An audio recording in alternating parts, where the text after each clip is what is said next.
Good day, welcome to Music Motors, welcome to the 2020 Isuzu D-Max XTR.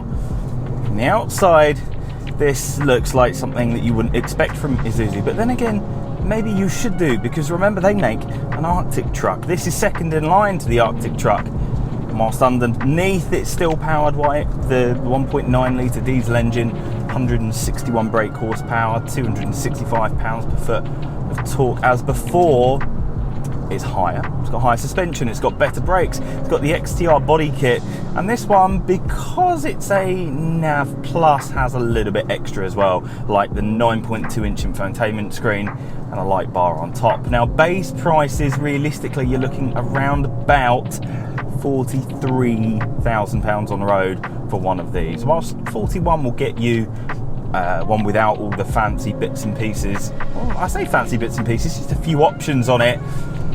If you want this with the bigger infotainment and you want all the other bits, it's that. But that's on the road, that's including that. So just bear that in mind. In this episode of Music Motors, I'm looking into what makes the XTR so special, what makes it stand out from the competitors, and how it does from a daily point of view, from my daily point of view. So from the outside, aesthetically, the XTR is significantly different. And there's a bit more than just plastic surgery going on here with it. Whilst there is the XTR body kit, there have been some, like the front end, the front bumper is totally different to a normal D-Max. And whilst this does look like a D-Max, it stands out considerably against a standard one. So starting from the bottom, moving up, 17-inch alloys with 32-inch Pirelli Scorpion tyres. These look the bee's knees and really give an off-road aesthetic, which it should do, because that's what this is meant to do. This is supposed to be an adventure truck. Then you get to these lovely reinforced side steps, and it's got underbody protection as well, bear that in mind. Flared arches, graphics going on. Get to the top if you're in this one. Light bar on top. It is such a distinctive look. Front end wise, it is almost aggressive in styling. This really stands out. Even among other competitor types of vehicles like a Ranger Raptor, this really stands out. This looks significantly more interesting in certain elements. Front on, just beautiful to look at, really interesting. On that side profile, don't forget, this is a little bit higher. So it's got pedal suspension to give you that 250mm ride height. From the back end, you've got a rear diffuser sort of design going on, which is just massively interesting to keep looking at. From an aesthetics point of view, this truck looks incredible and really stands out from the competition. You don't expect it from Isuzu, but as I say, you probably should, bearing in mind they make the Arctic truck. You can't lose it in a car park, and it turns heads.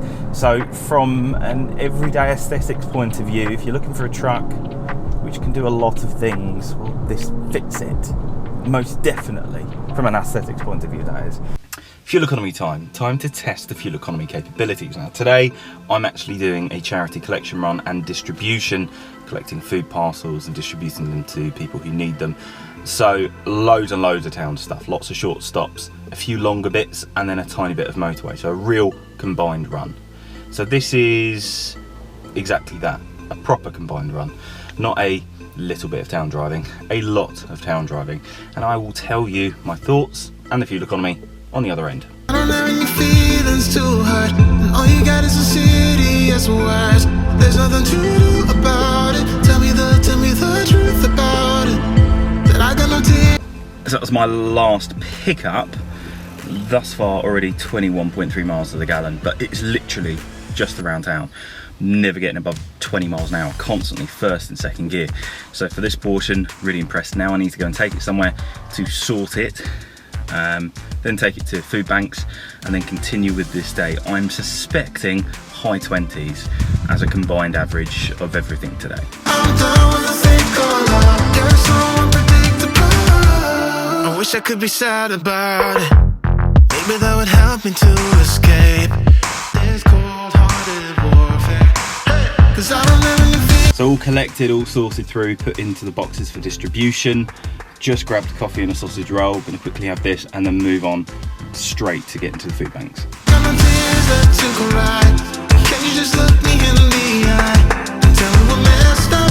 And you dress up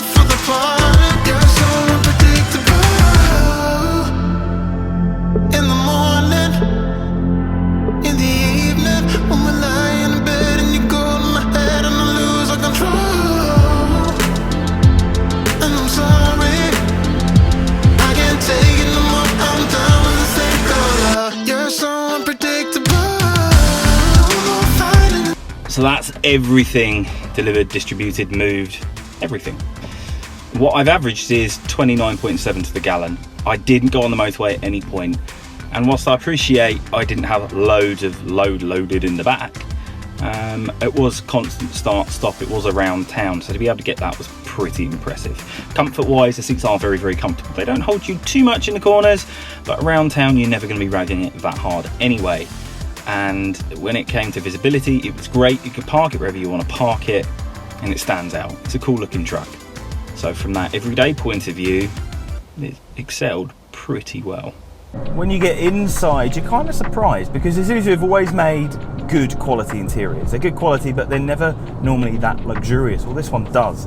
So it's got Alcantara kind of feel on the steering wheels. The 9.2 inch infotainment screen is a really, really good size, and when you've got Apple CarPlay or Android Auto going, it's really nice having a screen of that size going on. Little touches of leather / fake leather, but for the most part it still feels really, really well built, really up to the challenge of taking quite a hard life.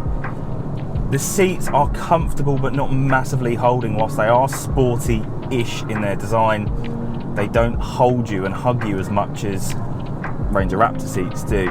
I would have liked to have seen a little bit more bolster support, but at the same time, these are a little bit more comfortable than the Ranger Raptor seats are, so it kind of depends what you want to get from that. Rear legroom, pretty good.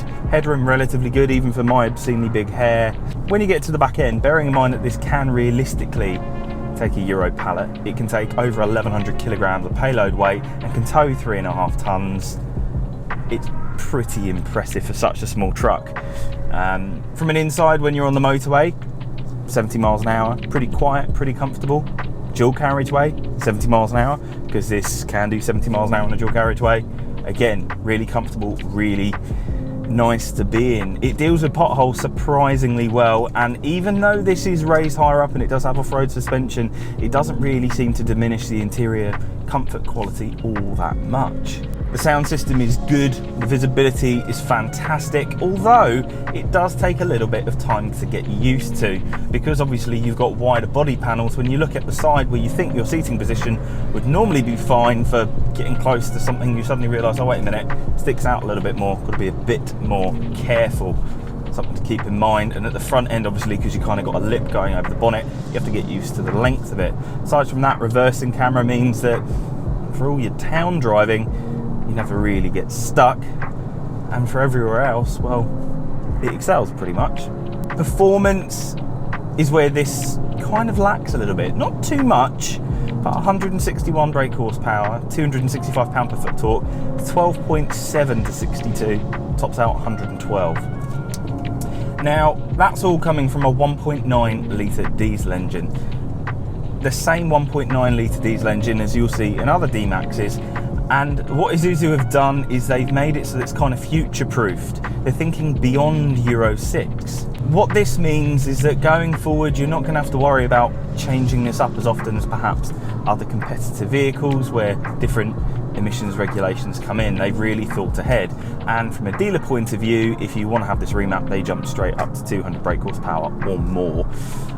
Then all of a sudden, it's keeping up with a Ranger Raptor pretty easily. Now, from on-road driving, it's, whilst a little bit more input than you would have to put on something like an L200 or an X-Class, from a steering point of view, it's equally quite a nice feel, relatively direct, and does offer some feedback to the driver. The biggest thing that you'll find when you're driving this on a back road is it can be quite rewarding. Whilst you do have to work the gearbox a little bit to get the ultimate amount of power out of that 161 brake horsepower, it feels quite rewarding. The throw is quite far, you feel really engaged with it. The brakes have a really good feel, and when you chuck it into a corner, it does hold on and throw you round. When you start going down really thin country roads, it's where this then really starts to come alive. Potholes, well, this kind of just scoots straight over them without question. Undulations in the road, it just eats them up. Suddenly find yourself in mud or on gravel, and you find where this was built to be. This is an adventure vehicle. This is the type of vehicle that if someone gave you a map and said there are no roads, make your way there, where you wouldn't be scared to. This is the 32-inch Pirelli Scorpion tyres grip onto so many different road surfaces, and then from the four-wheel drive point of view, obviously you've got centre locking diff, you've got a four-wheel drive system that you can engage, and because it's a light truck, it doesn't really struggle. So I went into an off-road area where a few green laners were playing around, and there was a muddier section because it's been a little bit rainy recently, and one of the new Wild Track guys went in and got stuck. Heavy truck, it was inevitable to be happening. He got towed out. I didn't. I literally scooted straight over the top of it and went straight through. Now it helps, obviously, it is higher. It helps, it's got better tyres, but the fact that this weighed so little in comparison meant that it really dealt with that kind of off-road life very, very well. Fuel economy wise, you'll never really see less than about 30 combined around town, about 40 combined on the motorway, which is really impressive. You can see over 40 on the motorway, but obviously it depends where you're going, what sort of driving style you have. And whilst the performance isn't mind-melting, it's equally not horrific. If you need to get out, you can. It takes a little bit more pre-planning, but it does a pretty good job. Really, from a performance point of view, it's not bad. On paper, you should be thinking it's tall, it's going to lumber, it's got a small engine, it's not going to be great. But in actuality, this is great fun to drive. Amazing fun on back roads, eats up motorways. So really, it does everything you can ask of it. Aesthetically, this looks insane. It looks amazing. I love how this looks. Every profile of this truck looks aggressive and styled and incredible. It stands out from competitors in the segment as being even more aggressive in the way it looks. And this light bar, I call it a day light bar because it's so bright, it turns nighttime into daytime, and it's no exaggeration. Nighttime, daytime.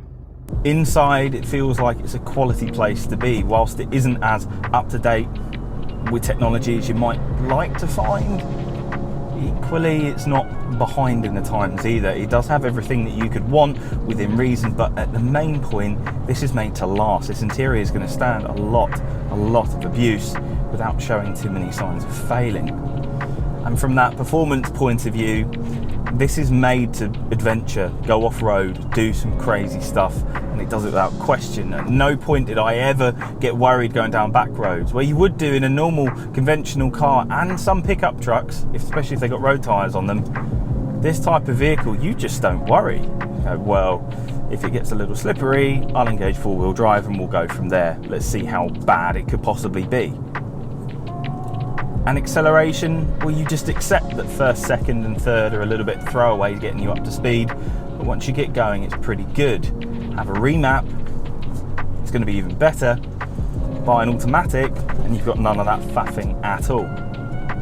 This deals with everyday life as a lifestyle vehicle as much as it does from a work point of view, a work style vehicle.